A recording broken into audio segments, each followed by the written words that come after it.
5 अगस्त के ऐतिहासिक दिन प्रधानमंत्री का जय श्री राम, जय जय श्री राम से जय सिया राम का उद्घोष अयोध्या की पावन धरती से एक नई इबारत लिखने का संदेश था।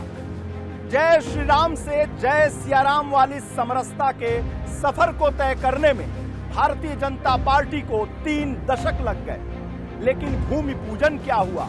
कुछ ऐसी शक्तियां सक्रिय हो गईं जिनकी हरकतों ने देश के माहौल को एक बार फिर से खराब करने की कोशिश शुरू कर दी। आज हम एक एक कर इन्हीं ताकतों और इनके नापाक मंसूबों को बेनकाब करेंगे।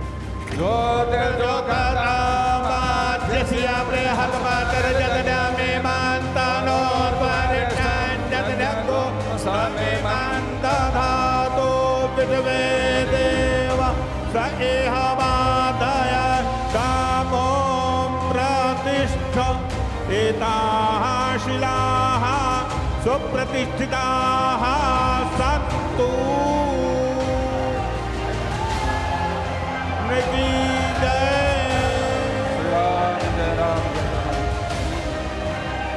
जय सिया राम, जय सिया राम।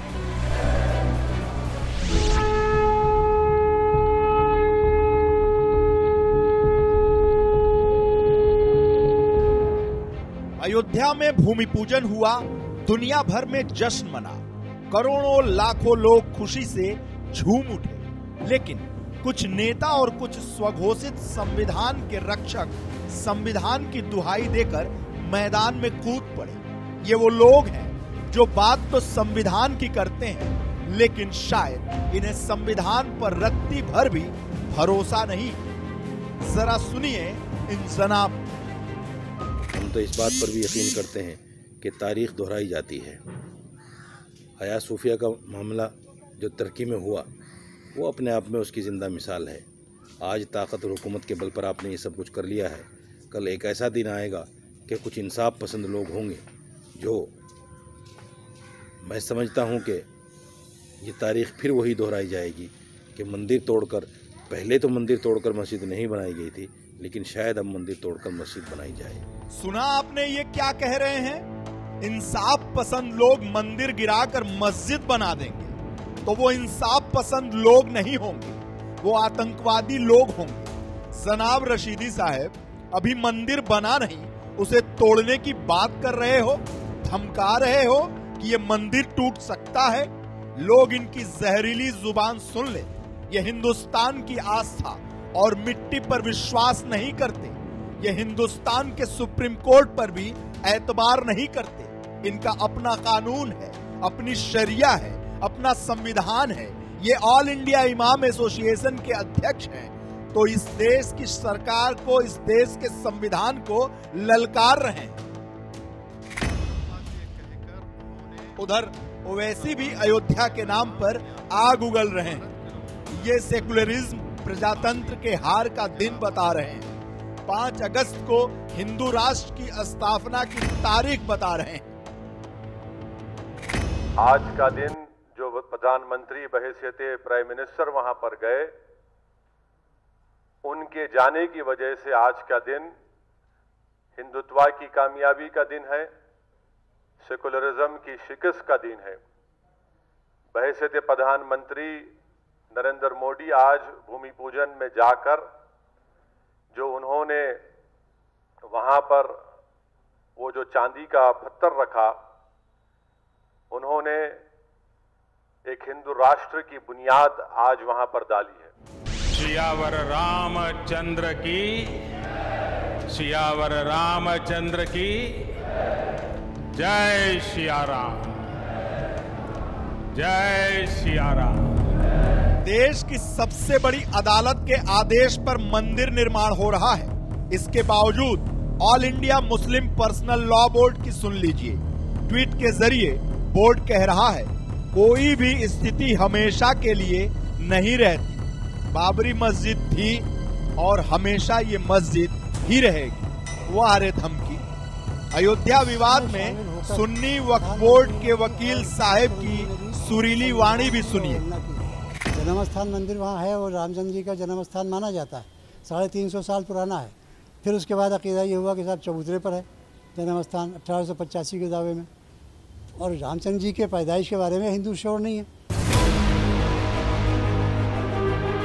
ये भगवान राम के अस्तित्व पर ही सवाल खड़ा कर रहे हैं। अपने ज्ञान से मदान होकर मजाक उड़ा रहे हैं कि हिंदुओं को पता ही नहीं कि उनके रामलला कब पैदा हुए। वाह रे जिलानी साहब। पीएम मोदी ने अयोध्या में कहा कि आजादी की लड़ाई ने भी और मंदिर के आंदोलन ने भी लोगों को जोड़ा है। कन्याकुमारी से क्षीर भवानी तक, कोटेश्वर से कामाख्या तक, जगन्नाथ से केदारनाथ तक, सोमनाथ से काशी विश्वनाथ तक, समेत शिखर से श्रवण बेलगोला तक, बोध गया से सारनाथ तक, अमृतसर साहब से पटना साहिब तक, अंडमान से अजमेर तक, लक्षद्वीप से लेह तक, आज पूरा भारत राममय है। लेकिन ये बात कांग्रेस के बड़े नेता मल्लिकार्जुन खड़गे को चुभ गई। खड़गे ने कहा, आजादी की लड़ाई ने लोगों को एकजुट किया था, लेकिन मंदिर के मुद्दे ने सियासी ध्रुवीकरण किया, समाज को बांटा। दूसरी तरफ प्रियंका गांधी मंदिर के लिए शुभकामनाएं दे रही हैं। कितना कंफ्यूजन है रे बाबा इस पार्टी में। अब इतने बड़े बड़े नेताओं के चक्कर में भला कौन पड़े। तो प्रदेश की राजनीति में प्रियंका का परचम लहराने में लगे बाबू दीपक सिंह इससे अधिक भला क्या बोलें। 2022 में जनता से नजर भी तो मिलाना है। प्रभु श्री राम के लिए कांग्रेस पार्टी का जो सीधा स्टैंड था, राहुल गांधी जी, प्रियंका गांधी जी ने स्पष्ट कर दिया है, देश ने स्पष्ट कर दिया है। भगवान राम समय की सीमाओं में, देश की सीमाओं में नहीं बांधे जा सकते। वो हर समय हर काल में रहे हैं।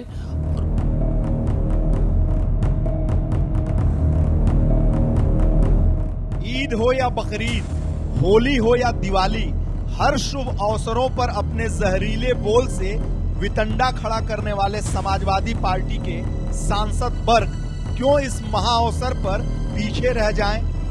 ये शिलान्यास जो हुआ है ये गैर कानूनी हुआ है और ये सिर्फ हिंदुत्व की बुनियाद पर, हिंदुत्व का के नाम से, बहरहाल इसको गैर कानूनी तौर से, जबकि इसमें भी जो कुछ भी इन्होंने कार्रवाई की तो अदालत से रंजन गोगोई को इन्होंने वायदा करके और उसको यहाँ वो राज्यसभा का मेंबर बना दिया गया और उनसे बहरहाल जिन हालात में भी अपनी ताकत के बलबूते पर बहरहाल फैसला असरअंदाज हुआ, जबकि अगर आज़ादाना फैसला होता तो हमें उम्मीद नहीं थी कि ऐसा फैसला आएगा।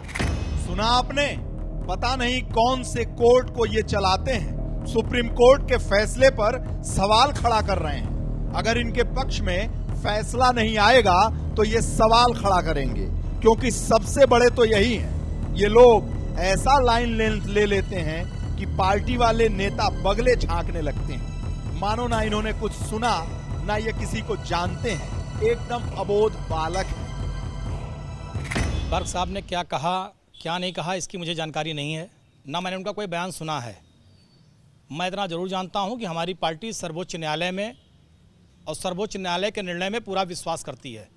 सर्वोच्च न्यायालय ने जो निर्णय दिया है उसका पूरी तरह से समाजवादी पार्टी स्वागत करती है, हम सभी भी स्वागत करते हैं।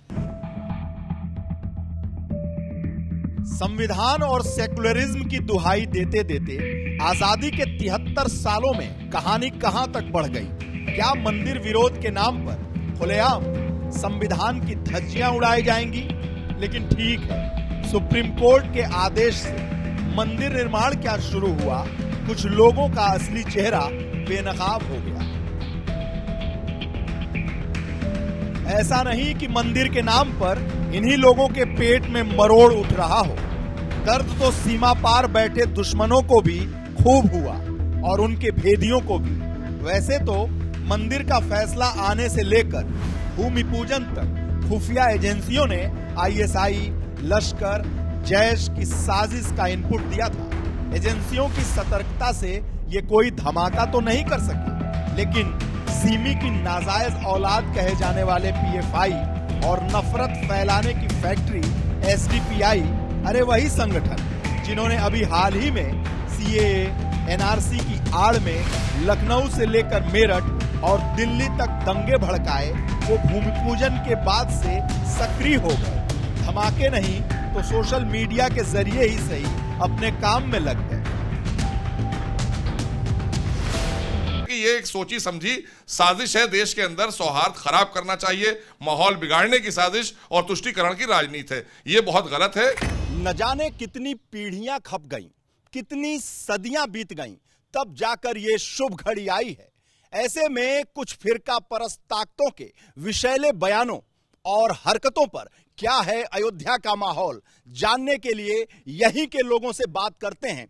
तमाम तरह के बयान आ रहे हैं। कोई कह रहा है कि भूमि पूजन से समाज बट गया, कोई कह रहा है हिंदू राष्ट्र की परिकल्पना साकार हो रही है, कोई कह रहा है प्रजातंत्र टूट गया, तमाम तरह की बातें। कोई कह रहा है कि मंदिर बनने से पहले ही मंदिर तोड़ दिया जाएगा। महंत परमहंस दास जी, इस तरह के बयानात पर क्या कहेंगे आप? बिल्कुल घोर निंदनीय है। भारत की जो है सर्वोच्च अदालत ने जब फैसला दिया, इसके बाद राम मंदिर का भूमि पूजन हुआ है। इसके बाद भी ऑल इंडिया इमाम एसोसिएशन के अध्यक्ष मौलाना मोहम्मद साजी रशीदी ने जो कहा है कि मंदिर को तोड़ करके बाबरी बनाएंगे, मैं बताना चाहता हूं भारतीय जो है तो सर्वोच्च न्यायालय की अवमानना है, इसको हम लोग बर्दाश्त नहीं करेंगे। और अगर इस तरह उन्होंने बयान दिया है तो मैं भारतीय मुसलमानों से आग्रह करूंगा कि उनको इस्लाम से खारिज करें। अगर इस्लाम से खारिज नहीं करेंगे तो हम फिर धर्म गुरुओं को फिर माला के साथ भाला उठाने के लिए मजबूर होना पड़ेगा। क्या कहेंगे गुरुजी इस तरह के बयानात पे? कोई कह रहा है कि ये काला दिन है, काला अध्याय है, तमाम तरह की बातें। काले दिल वालों के लिए, काले विचार वालों के लिए निश्चित रूप से यह काला और घोर अंधकार में जाने वाले युग की शुरुआत है। जब राम जी का राज्याभिषेक होता है, राम रूपी सूर्य का उदय होता है, तो ऐसे निशाचर और राक्षस लोग घोर अंधकार का अनुभव करते ही हैं। रह गई बात चुनौती की, तो मैं बार बार इस बात को दोहराता हूं कि हमें छेड़ने की कोशिश मत करो, और अगर ऐसा करोगे, हमने 500 वर्षों का इंतजार किया है और इंतजार करने के बाद इस बात का प्रमाण दिया है कि हम अमन चैन के साथ, हम शांति के साथ, हम अपना जो वाजिब अधिकार है, जो हक है, वो अधिकार हमने लिया है। इसलिए हमको छेड़ने की कोशिश ना करें। हम लोगों ने जश्न नहीं मनाया जब रामलला के पक्ष में फैसला आया। 500 वर्षों के बाद हम लोगों ने अपने को इतने धैर्य में रखा। हमने कहा था कि ये किसी के जय पराजय से जोड़कर नहीं देखना चाहिए। एक सिद्धांत की विजय, एक सत्य की विजय, एक हमारे ईश्वर के अस्तित्व के बारे में प्रश्न खड़ा किया गया था कि धरती के नीचे अगर राम जी के होने का प्रमाण मिलेगा तब हम मानेंगे। हमने वहां से भी प्रमाण खोज करके दिया। मर्यादा पुरुषोत्तम राम की ये धरती है और जिस तरह से अमर्यादित भाषा का प्रयोग किया जा रहा है भूमि पूजन को लेकर, राजूदास जी हनुमानगढ़ी के महंत हैं आप और हनुमान भक्त राजूदास, क्या कहेंगे इस पे? इतनी कष्ट है हम लोगों की, इतनी पीड़ा है कि हम लोगों ने शालीनता से सभी ने कहा उच्चतम न्यायालय का जो भी आदेश आएगा उसको फॉलो करेंगे, पालन करेंगे। किसी भी प्रकार का, अभी पवन जी बता रहे थे कि किसी भी प्रकार का पूरे देश में सभी ने, जब आदेश आया राम जन्मभूमि के पक्ष में, तो किसी ने दीपावली नहीं मनाई, किसी ने गंभीर मनाने का कुछ लोग कोशिश किए लेकिन नहीं मनाए। लेकिन कहने का मतलब है कि जिस प्रकार लगातार जहर उगला जा रहा है भूमि पूजन को लेकर, कोई बता रहा है कि हम मंदिर बनने से पहले तोड़ देंगे, कोई बता रहा है कि ठीक है 492 वर्ष तक हमारी राज्य थी, अब पुनः फिर हम स्थापित करेंगे, तो ऐसा कुछ भी नहीं होने वाला है। क्योंकि हिंदू सजग हो चुका है, साधु संत सजग हो चुके हैं। साधु संत पूरे देश में एक मुहिम चलाया था सनातन धर्म संस्कृति को बचाने के लिए, रक्षा करने के लिए, और उन लोगों ने बलिदानियां दी, कुर्बानियां दी, समर्पण दिया। सभी हिंदू जनमानस ने सहयोग किया। कोई एहसान में हमको किसी ने राम जन्मभूमि नहीं दे दिया। राम जन्मभूमि की लड़ाई में 3 लाख से ऊपर राम भक्तों की शहादत हुई, लगातार हिंदू जनमानस ने संघर्ष किया, राम जी का आपने परीक्षा लिया, उसके बाद हमको यह कोर्ट के द्वारा आदेश मिला है। उसके बावजूद अगर हिंदुस्तान का कुछ मुसलमान इस प्रकार का भाषा बोलता है पूरे देश में तोड़ मरोड़ने के लिए, किसी न किसी बात विवाद को खड़ा करने के लिए, तो अयोध्या का साधु संत इसका मुंहतोड़ जवाब देगा। हम लोग उनके खिलाफ मुकदमा करेंगे। इकबाल अंसारी साहब, आप मुस्लिम पक्षकार हैं इस विवादित स्थल के, और उसके बाद इस तरह के बयान, आपकी तो श्रद्धा हमेशा से रही है कि जो सुप्रीम कोर्ट ने कहा है उसे मानेंगे, जो संविधान कहता है उसे मानेंगे, तो अगर सुप्रीम कोर्ट के निर्देशों के बाद भव्य मंदिर का निर्माण हो रहा है तो क्या आपत्ति है? कौन आपत्ति कर रहा है इससे? देखिए, सवाल हमारे यहाँ अयोध्या का है, पूरी दुनिया जानती है कि 9 नवंबर को सुप्रीम कोर्ट ने जो है फैसला कर दिया। 9 नवंबर, 9 महीना हो रहा है। अब जो है हम जो है चाहे पक्षकार हो चाहे कोई मुसलमान हो, अब किसी न का कोई विवाद तो है नहीं, कोई विवाद नहीं है। 9 महीने हो गए, अब राम मंदिर का है, चाहे वह आज बने या कल बने या परसों बने। जितने भी लोग पक्षकार रहे, जितने लोग वकील रहे या जो लोग इस मामले में बोलने वाले थे, इसमें से कोई भी आदमी ऐसा नहीं है कि जो कोई विवाद खड़ा कर रहा है। सवाल यहाँ अयोध्या का है।